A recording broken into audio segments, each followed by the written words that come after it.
ముస్లింలు ఒకే దైవాన్ని ఆరాధిస్తారు, విగ్రహారాధన చేయరు. అయినప్పటికీ కూడా వారి యొక్క దేవీ దేవతలను, వారి యొక్క పద్ధతుల్ని గౌరవించాలని ఇస్లాం అంటుంది. కాబట్టి ఏ వ్యక్తి చేసినా అది చాలా పెద్ద పొరపాటు, చాలా పెద్ద తప్పు. చట్టపరంగా కఠినమైన శిక్ష ఆ వ్యక్తికి విధించాలని నేను పూర్వం వీడియో కూడా చేసి సోషల్ మీడియాలో వదలడం జరిగింది. మహమ్మద్ ప్రవక్త వారు యుద్ధాలు చేసి రాజ్యాలను ఏర్పరచాలనే ఆలోచనలో ఉండి యుద్ధాలు చేసుకుంటూ రాజ్యాలను ఏర్పరచడానికి ప్రయత్నాలు చేసుకుంటూ పోయారు. అటు యేసు ప్రభు అనేటటువంటి పర్సన్ ఎక్కడ కూడా యుద్ధం చేయకుండా శాంతియుతంగా శాంతిని చెప్తూ, శాంతిని ప్రకటిస్తూ శాంతింపజేసాడు అందరినీ కూడా.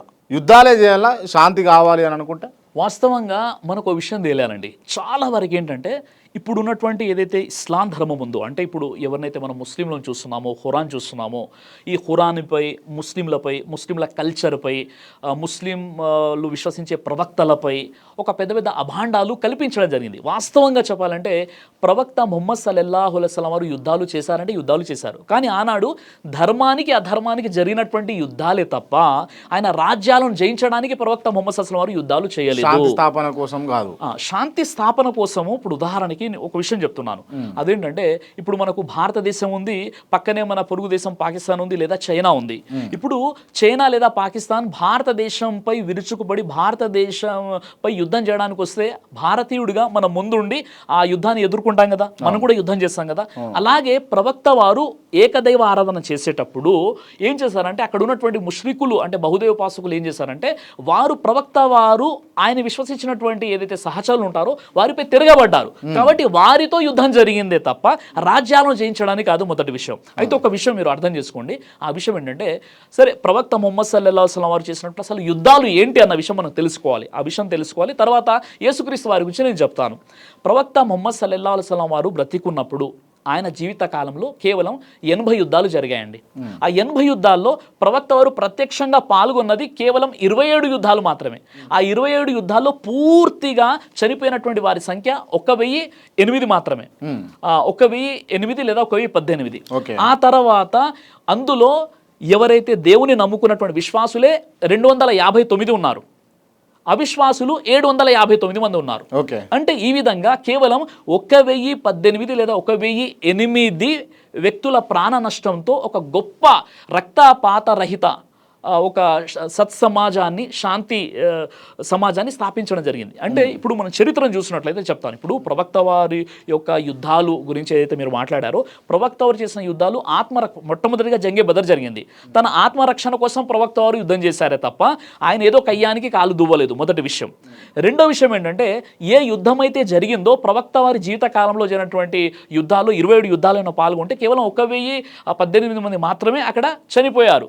అందులో 259 ముస్లింలు చనిపోయారు, అంటే విశ్వాసులు చనిపోయారు. అక్కడ ఉన్నటువంటి 759 వాళ్ళకి వ్యతిరేకంగా పోరాడినటువంటి చనిపోయారు. అంటే ఒక చిన్న ప్రాణ నష్టంతో ఒక గొప్ప సత్సమాజాన్ని స్థాపించారు. అది కూడా యుద్ధాలు చేసేటప్పుడు ప్రాణ నష్టం అనేది తక్కువ జరుగుతుందా సార్, ఎక్కువ జరుగుతుందా? అంటే చరిత్రను మనం చూసినట్లయితే ఫర్ ఎగ్జాంపుల్ మీకు చెప్తున్నాను, తప్పుడు చరిత్ర తప్పుగా రాసిరు అని అంటే మీకు చెప్తున్నాను. చరిత్రను మీరు చూసినట్లయితే ఇప్పుడు మనకు 17వ శతాబ్దంలో మనకు ఫ్రెంచ్ రెవల్యూషన్ కనిపిస్తుంది అనమాట. ఫ్రెంచ్ రెవల్యూషన్లో దాదాపుగా 7 లక్షల మంది చనిపోయారు. రష్యన్ రెవల్యూషన్ జరిగింది. రష్యన్ రెవల్యూషన్ అయితే జరిగిందో రష్యన్ రెవల్యూషన్లో దాదాపుగా 13 లక్షల మంది చనిపోయారు. మొదటి ప్రపంచ యుద్ధంలో మీకు 1,60,00,000 మంది చనిపోయారు. రెండో ప్రపంచ యుద్ధంలో 5 నుండి 7 కోట్ల మంది చనిపోయారు. ఇలా చూసుకుంటూ పోతే మీరు జపాన్లో జరిగినటువంటి ఏదైతే హిరోషిమా నాగసాకి పట్టణాలపై అమెరికా అణుబాంబు ఏదైతే ప్రయోగించిందో అక్కడ దాదాపుగా 4 లక్షల మంది చనిపోయారు. ఇలా చూసుకుంటూ పోతే చరిత్రలో ఇప్పుడు చాలా తక్కువగా రక్తపాతంతో, అంటే హింసకు పెద్దగా తావు ఇవ్వకుండా జరిగినటువంటి చరిత్ర ఏదైనా ఉందంటే అది ఇస్లామిక్ రెవల్యూషన్ అనమాట. అది ప్రవక్త ముహమ్మద్ సల్లల్లాహు అలైహి వసల్లం స్థాపించారు. అది కూడా ఎందుకు సాధ్యమవుతుంది అంటున్నారు? మీరే చెప్తా ఉన్నారు చరిత్రలో అన్ని లక్షల మంది, అన్ని కోట్ల మంది చనిపోయారు అని చెప్పేసి మీరే చెప్తా ఉన్నారు కదా. మరి మీరు చెప్తున్నటువంటి యుద్ధంలో ఎందుకు అంత తక్కువ చచ్చిపోయారు, ఎక్కువగా చచ్చిపోవాలి? అంటే యుద్ధ నియమాలు అనేవి ఉన్నాయన్నమాట ఇస్లాంలో. యుద్ధ నియమాలు ఏంటి? యుద్ధం చేసేటప్పుడు ముందుగా వారికి ఇంటిమేషన్ ఇవ్వాలి. యుద్ధ రంగంలో దిగిన తర్వాత ఎవరైతే శరణు కోరుకుంటారో వారిని వదిలివేయాలి. వృద్ధుల్ని చంపకూడదు, పిల్లల్ని చంపకూడదు, స్త్రీలను చంపకూడదు, వారి పంట పొలాన్ని నాశనం చేయకూడదు, అదేవిధంగా వారి యొక్క ఏదైతే దేవీ దేవతల విగ్రహాల్ని, ఆరాధన ఆలయాలను, తర్వాత వారి యొక్క పండితుల్ని, వారి యొక్క సాధుల్ని, వారి యొక్క సన్యాసుల్ని చంపకూడదు. ఈ కండిషన్స్ ఇవన్నీ అప్లికేబుల్ చేసే యుద్ధం చేస్తారా ఇది చేసే ప్రవక్త ముహమ్మద్ సార్. ప్రపంచం మొత్తం కారు చీకట్లో ఉన్నప్పుడు యుద్ధ నియమాలు మానవాళికి నేర్పించినటువంటి వ్యక్తి ప్రవక్త ముహమ్మద్ సల్లం వారు. ప్రవక్త వారు యుద్ధం చేసినప్పుడు ఎవరైనా వచ్చే సార్ నన్ను వదిలేయండి, నేను మీతో పోరాటం చేయడం అంటే మీ ఖడ్గాన్ని కిందికి దించాలి. కాబట్టి ప్రవక్త వారి కాలంలో తక్కువ ప్రాణ నష్టంతో ఒక గొప్ప అద్భుతమైనటువంటి ఒక సామ్రాజ్యాన్ని స్థాపించారు.